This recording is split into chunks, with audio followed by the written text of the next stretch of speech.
Hey everyone, welcome into the show today. I definitely want to thank you for being here. Go ahead, let me know if you're in the house. Give me a shout out, give me a comment. I definitely love to interact with all of you here. Today, we are here to talk about how to do the perfect sales call.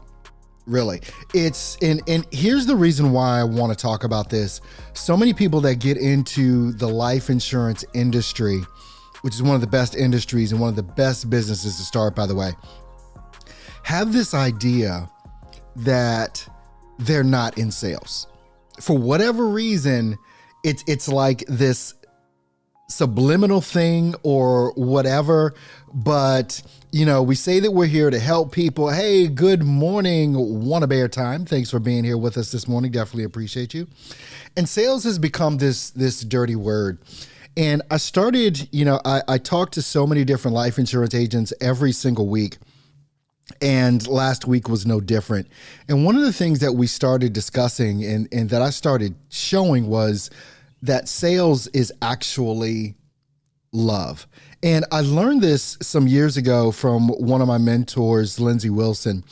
And she was on stage and she was talking. And she said that this is what her mother told her. And when you think about it, when we got into this industry, we wanted to help people. We wanted to be able to put them in a better situation than they were in before. And so when it comes down to that, we think maybe unintentionally that we don't have to quote unquote sell them. Well, let me just tell you, if you care about people, if you want to put them in a better situation than they're currently in, then what's going to happen is that if you don't sell them, you're not going to put them in that better situation. So how do you truly show that you care? You show that you care by presenting them with the opportunity of them getting in that better situation. You present them with the opportunity of providing for their family, providing for themselves, not just in death, but also in life, depending on the types of policies that you sell. And so when you have to reprogram yourself in this whole thing, because sales traditionally has been known as a dirty word. No, I'm not in sales. I help people. Well, the truth is you are in sales. And so it's got to be a reprogramming of even what it is that you consider sales to be. What I want to go through today, and I realized over the past couple of days as I was putting this together, this is going to be a two-parter. This is definitely going to be a two-parter. So along the way, if you have questions, go ahead and let me know. type in your questions. We're broadcasting all over the place right now. So go ahead, let me know that you're here, where you're from, all that kind of good stuff. And I want to jump right into this. So what we're going to go through today is going to be basically in part one. Hey, what's up, Kevin? So glad to have you here, man, over on LinkedIn. Thanks so much for being here with us today, brother. I hope I'm going to be giving you some fire today, which I believe that I am, in order to really put you in a better situation to be able to better help the clients that you serve. So thank you so much, out of Houston, Texas over there. All right. Let's crack into this. So how to do the perfect sales call. Now, this is coming down to, these are the topics that I want to cover today, right? And then in part two, you hang around till the end. We're going to go into what part two is going to be all about. And as we're going through this, if you want to get some more information, there's a link in the description. You can book a call with one of our staff, one of our team, and they can explain a lot to you about how we help agents just like you. So how to do the perfect sales call is going to come down to, it's going to start with your leads, right? It all starts with your leads. Then we're going to talk about your engagement process, the forms that your potential clients or customers are going to fill out. We're going to talk about linking all of this to your calendar. And we're going to talk about the follow-up strategy in this, how that initial call should go, and the sales appointment. So these are the things that we're going to go through on today. And let me just say, with this whole thing, it does definitely start with your leads. What is your lead source? Because if you don't have leads, you don't have a business.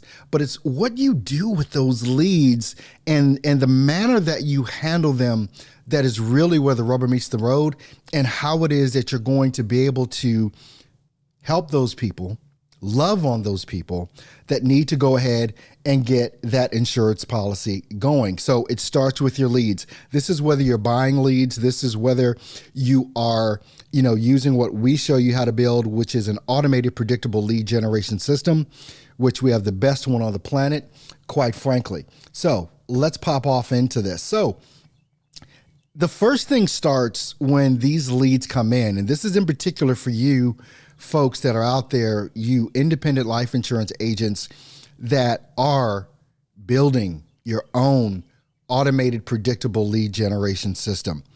This is what it comes down to. You can watch video after video that I've produced on why you need your own system and why you shouldn't rely on lead vendors to do these things. But look, what you control is what you control. And if you control your lead system, you literally control your business. If you don't, you're forever beholden on someone else and relying on them for the most important part of your business. And you already know how that's going. So the form that, let's just say someone comes in from one of your Facebook ads that, we can show you how to do, right? So the thing that's going to be with that is they're going to click on your ad, and then they're going to be presented with a form. Well, the minimum that you want to make sure that you're gathering with all of this so that you can get to that perfect sales call, obviously you got to have the name. Facebook fills that in automatically. Their email address is automatically also filled in on Facebook. But you want to ask about their marital status, married, single. You want to ask their birthday, and you want to at minimum ask their zip code. The more information that you ask, so you can add into this list of 4, add a 5th one, which is the email address, which Facebook is automatically going to propagate when they go to fill out that form. When you start asking more and more questions, you reduce the likelihood at this stage of people actually going all the way through. So if you want to make sure that they go all the way through this stage, keep it to 5 to 6 things that you ask, period.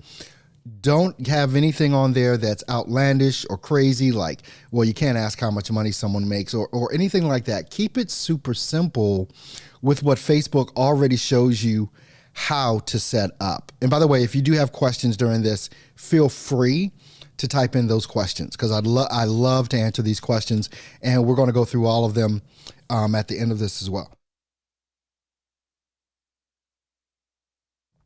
All right, so Now, you want to have this link to your calendar. So when they fill out that form, what you want to make sure is that they have the ability to book a day and time that's convenient for them, that they can hold to. So now here's the thing too. People sometimes, not all the time, but people sometimes get a bit lazy. They'll say things like, well, not many people are booking on my calendar. Well, not many people are going to book on your calendar. This is a contact sport, basically. You're going to have to go after the people that have filled out that form in a very traditional way that you've probably already learned or been learning how to do, which is call them. We went through last week and we'll go through again, and we'll tell you about how to do that and how we're going to show you how to do that at the end of this video, at the end of this live stream. So you want to make sure you stick around until the end, because there is a definite way that when people don't book on your calendar, to get them to book. And sometimes that's going to require, most times, let's just say it that way, most times that is going to require you to reach out to them with an initial call. Now, don't be afraid of that. And here's the thing, because we get so many different, actually not so many different objections that we get. There is basically 3 to 4 objections that any life insurance agent gets when they initially reach out to someone. You'll get the objection. Oh, I didn't mean to do that. That wasn't me. I changed my mind. You'll get all of these objections, but look, this is why you have to become a master at sales. Let me know in the chat, what are some of the objections that you get? What is the number one objection that you get? I want you to let me know that right here in this, type it in chat right now. What is the number one objection that you get? Okay, because then that'll help us along the lines as well. So just realize from the Facebook form, you want to take them to a calendar, which gives them the opportunity to book. But as soon as they tick that button, as soon as they click that button, they are your lead. Now you have that information that you initially asked, so that you can go ahead, reach out to them, and do what it is that needs to be done. Now, here's a part that so many people forget. All right, so the objections are coming in. We've got a user over on Facebook, not interested or just wanted a quick quote, not to talk to somebody. All right, so that's why in the form that you're still going to get this objection, but there's ways to type out things in the form. Someone's going to reach out to you within the next, 10 to 15 minutes or 10 minutes to 24 hours, whatever it is that you want to say, you're still going to get that objection. But here's where your sales skills come into play. So many times we look at an objection. Yeah, Kevin say didn't fill out the form, thought it was something else. Okay, all of this stuff. Now, let me just give you this heads up. Someone that fills out your form meant to do it. It's that simple. Doesn't mean they didn't have a change of heart. But what do we do? And I want you to really think about this. Just think about when you walk into the mall and you go into a store. The clerk comes up to you, say, "What can I help you with today?" You say, "I'm just looking." Well, you went in there for something. What were you looking for? But you don't want to be sold. You don't want to be sold. TE Financial Services over on YouTube is saying, "I'm no longer interested. I need to speak with my daughter, son," so on and so forth. All of that stuff, right? Here's what needs to happen. And just look at how you do things. I mean, have you ever been door knocked? Have you ever had, in your neighborhood, like a roofer or a lawn care service person or whatever, vacuum cleaner salesman, whatever it is, Ring doorbell salesperson, cable company, all this type of stuff, internet service provider. You don't want to be sold in that moment. You may have just been watching your favorite episode of The Office and someone knocked on your door and you just don't want to deal with it right then. Doesn't mean you don't want it. It doesn't mean that you're not interested. You're just not interested right now. This is why, and this is where the follow-up sequence comes into play.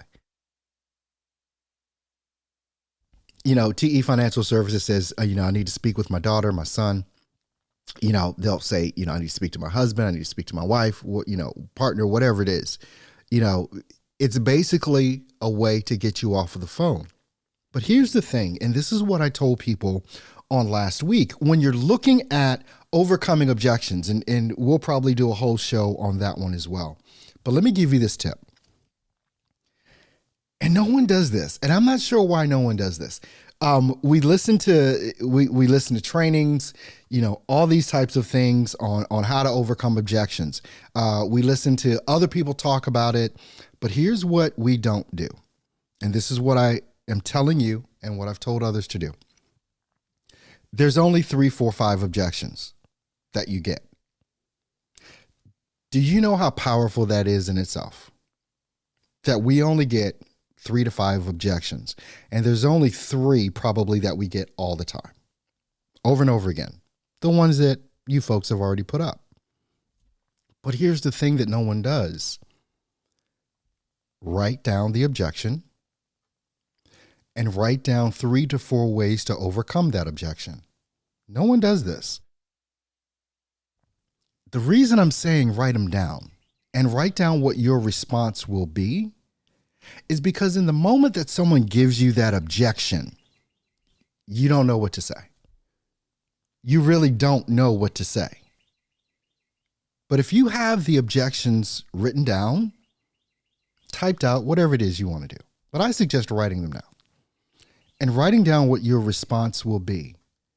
What happens is, or what will begin to happen is, you will get better at overcoming that objection and you'll be able to know which of the overcoming, the 3 to 4 that you've written down, this is how I'm going to overcome the objection. You start to see which one works. And you'll start to feel which one will work the best in any given scenario. But what happens is we go in blind and we think that, you're going to just magically remember the thing to say. It's a reason why, professional sports, they practice. They practice the scenarios that are going to come up in a game. So on game day, they know how to perform. This is why they watch the tape. This is why they go back and review what has been done so that when it happens, they can go ahead and really dig in and get into the meat of becoming a professional salesperson that does this in love and that is actually able to help those people that they're looking to help. Most people in the United States don't have life insurance. They have coverage on their phones. They have coverage on their car. They have coverage on their home. They have renter's insurance. But they don't insure the most important thing that they have, which is their life, their income. They have no income replacement system set up. So we can go into a whole lot of different scenarios, but if you don't become a pro at overcoming objections, but understand you're not going to overcome them all the time. But all you have to do is get 2% better, 4% better, and it'll substantially help your income. You're still going to get the people saying the same thing. But wouldn't it be better to know exactly what your response should be? Shanine Dawson says they already have coverage. And when I ask them what's the name of the company they have with, they say they can't remember. You got to write these scenarios down. And you have to learn how to overcome them. We can role play and all those different types of things, but role play is good. But the game, like role play is practice. But on game day, what are you going to do? So that's important, right? All right. So the follow-up strategy. This is what we call a nurture campaign or even a drip campaign. Because what happens? What happens when they don't answer the phone, right? What happens if you can't get them on the phone? They know your number now. They've seen it. They know it's the life insurance person trying to call, but you've got their email address. You can do a nurture campaign or a drip campaign to really start having the conversation with them about what it is that you do. You can send out 1 to 2 emails a week. And these are pre-programmed, right? These are pre-programmed. And it's one of the things that we really help agents with is that follow-up sequence. And again, if you're interested, go ahead and click the link that's in the description. You can book an appointment with us and we can talk about that. But if you don't have a nurture campaign in place, then it's like the safe way for people to get your info without talking to you, but it's also the way that you can convince them that they need to. And this is why we suggest life insurance agents have a YouTube channel. And that's another topic that we're going to get into, why you need a YouTube channel. We're not going to talk about it today, but it's going to be an upcoming broadcast that I do. And by the way, if you don't know, I'm here every Monday, 9 a.m. Eastern Standard Time, live, to answer your questions. Live. To answer your questions every Monday, 9 a.m. Eastern Standard Time. So make sure you're subscribed to the channel and all of that kind of great stuff. You need a YouTube channel. I'm going to just start saying this more and more often. Why do you need a YouTube channel? Because your YouTube channel is your 24/7 salesperson. It's a part of that. For every lead that comes in, if they haven't booked a call with you, what they can do is really start watching what you have to say on YouTube. And this is important because you can explain exactly what it is that you do in long form. You can explain why they need the type or types of policies that you sell. You can make several different YouTube videos under several different topics. The pros and cons of having an IUL as opposed to an annuity. Why final expense insurance is so important to the protection of your family. Why mortgage protection is so important to protecting your financial future. Those are just what? I rattled off 4 or 5, but there's so many more. But what happens is that just as you watch me, right? You've watched, I don't know how many of the videos that I produce on this channel and for over how long a period of time. Let me just ask, I'll ask this to make the point. How long have you been watching me on YouTube or LinkedIn or wherever you're watching me from? How long have you been following my information? The information that comes out from Arturo Johnson Consulting. Just put that in chat so I can get a context of that as well. But here's the thing.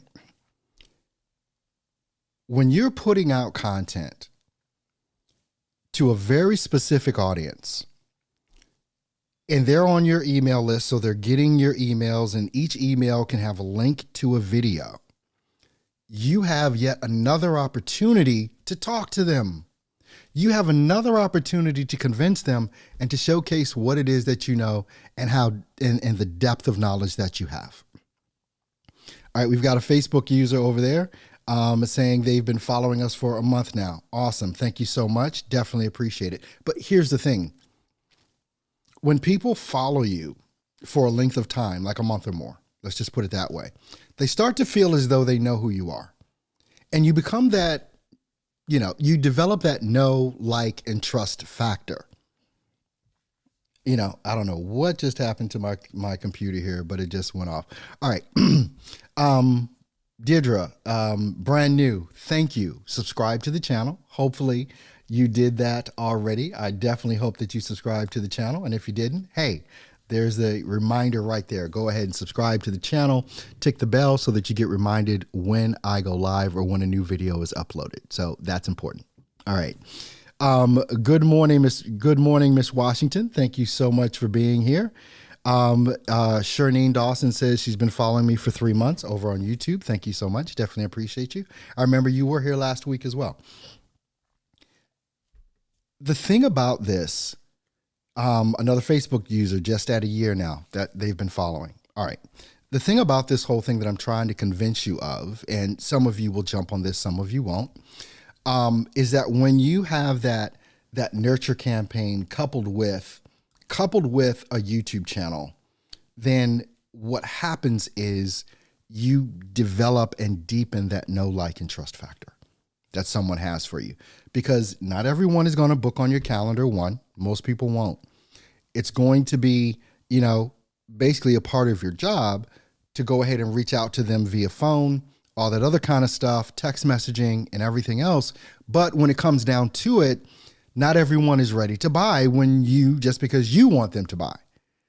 But what happens is that over time, and we're not talking about a long period of time here, if you're doing these things appropriately, you'll start getting phone calls. You'll start getting emails from people that are ready to buy. So then your job becomes easier. I'm just saying. So you want to couple this, your nurture campaign, your email campaign, with a YouTube channel, and it's going to be the biggest bang for your buck. All right. So the initial call. What do we do on the initial call? We want to verify their info. This is, hey, you just filled out a form on Facebook or whatever. You want to verify their info. This is just the initial call. Sometimes you may be able to do a 1-call close. Many times it'll be 2-call closes, because you're going to call someone and they're going to give you some information and they're going to say, well, I don't have time right now, whatever. So if you treat it like it's going to be a 2-call close in many instances, you'll have a better result. So you're going to verify their info. Here's the thing you always want to know.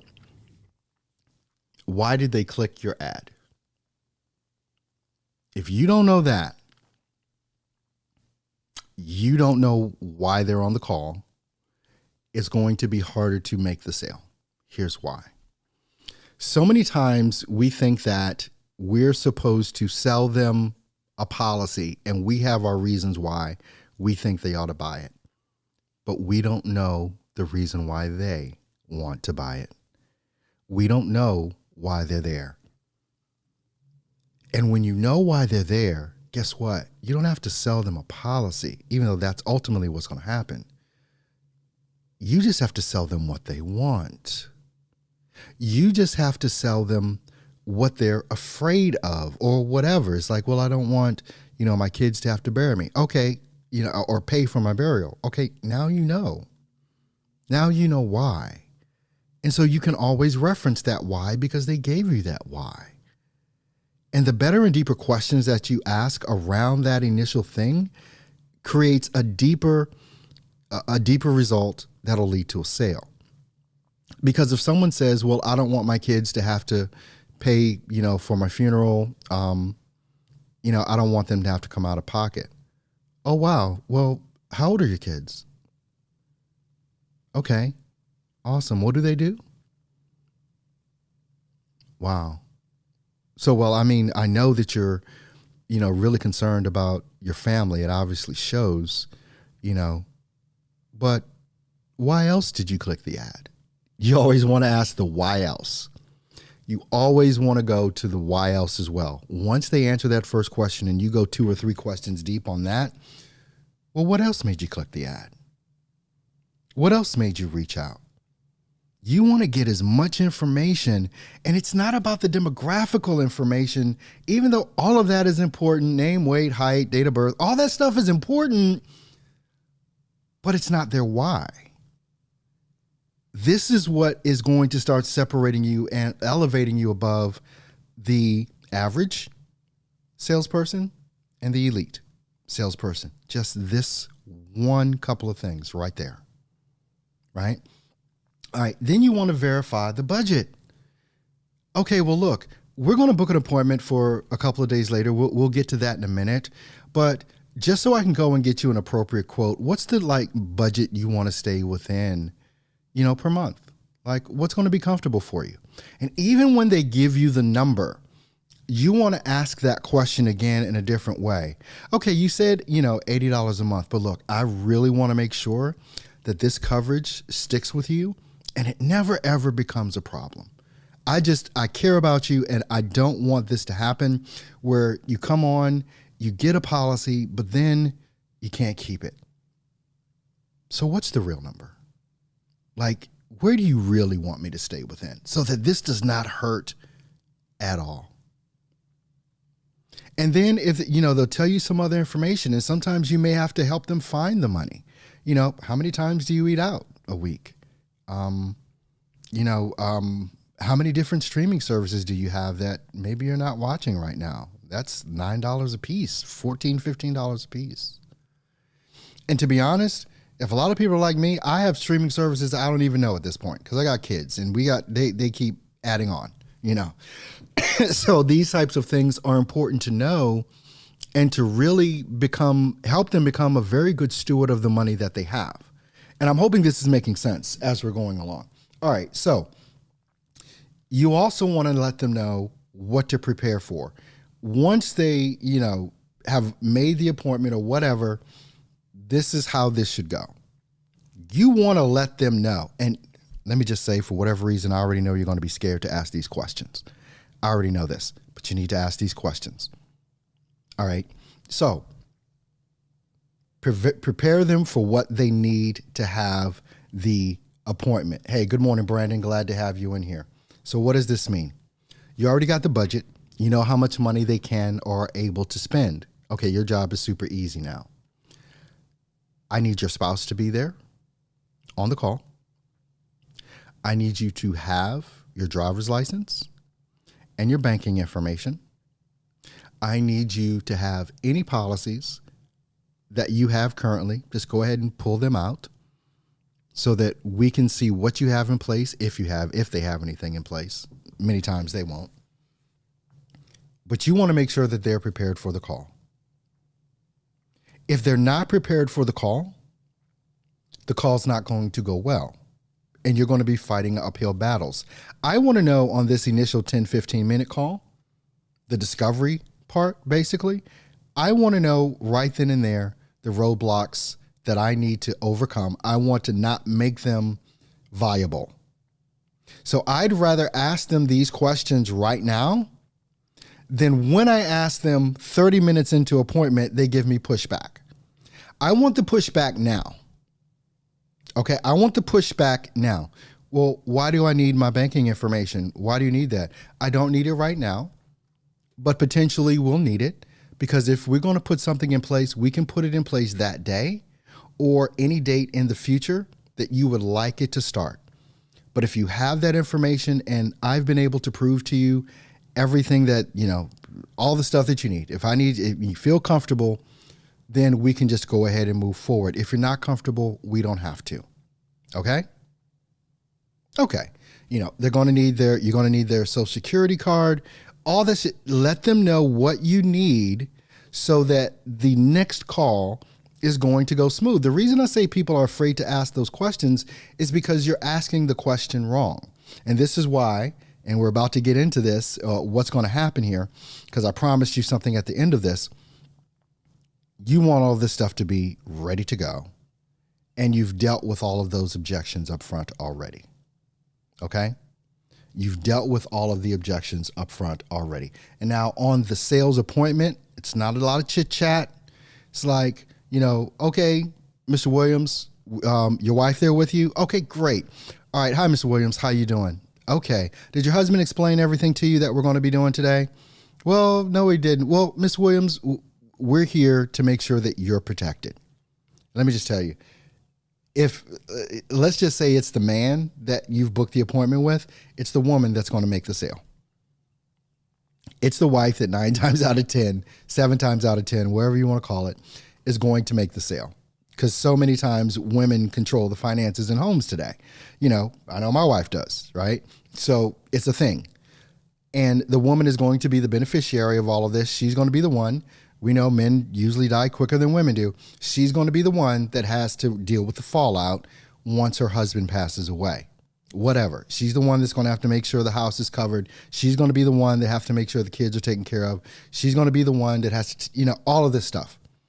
So selling to the woman is always, I can't say always, but it's to your advantage to have especially if you're selling to a man, it's to your advantage to have the wife on. It just is. And build that rapport. And you just go right into verifying the info when you take the application. That's it. That's it. So now, I told you at the beginning we were going to have a part 2 to this, and this is what we're going to go over next Monday. So if you have not subscribed or followed or wherever it is, you want to make sure that you do that right now, because on next Monday, 9 a.m. Eastern Standard Time, we're going to get into the scripts. We're going to get into exactly what needs to be said, and there's so much involved with that, because we're going to get into the tonality of the call, like how you need to say what it is that you're saying. It's more than the words on the page. You know, scripts, in my estimation, my opinion, they're a dime a dozen at this point. But when you get into this, there's a lot involved with becoming a master salesperson. There's a lot involved with becoming a master salesperson. I hope this was useful. I want to make sure that you go ahead. If you are not subscribed to our YouTube channel, I want to make sure that you do that. Tick the bell so that you know when I go live. It is important. If you're watching me on Instagram, on LinkedIn, if you're on Facebook, subscribe. I want you to go to the YouTube channel, the main one, which is, you can just do a search for Arturo Johnson. I want you to go ahead, and I'm going to play this little thing again. Subscribe to the channel. Tick the bell so that you know when I'm going live. Next week, we're going to get into this whole thing, and it is a lot. I may have to do a 3-parter on this, but I want you to win. Whether you're a client of ours or not, this channel, I want to be a resource for you to go to be able to get the information that you need. If you want to talk to us, you know, maybe you're a good fit, maybe you're not, for what it is that we do. All it is a phone call, no pressure. Just click the link in the description, and we can go ahead and make sure that you get the information that you need so that you can make your own decision. Sean, thanks so much, Sean. Excellent information, Earl. Thank you, Sean, for that comment. I definitely appreciate it. And look, again, subscribe to this channel. I'm here. We're here for you. And I'll see you next Monday, 8 a.m. Eastern Standard Time. Excuse me, 9 a.m. Eastern Standard Time. 9 a.m., not 8 a.m., 9 a.m. Eastern Standard Time. Share this out wherever you feel necessary. And if you feel like this can help someone else, please share it with them. Have a great and awesome week in the field.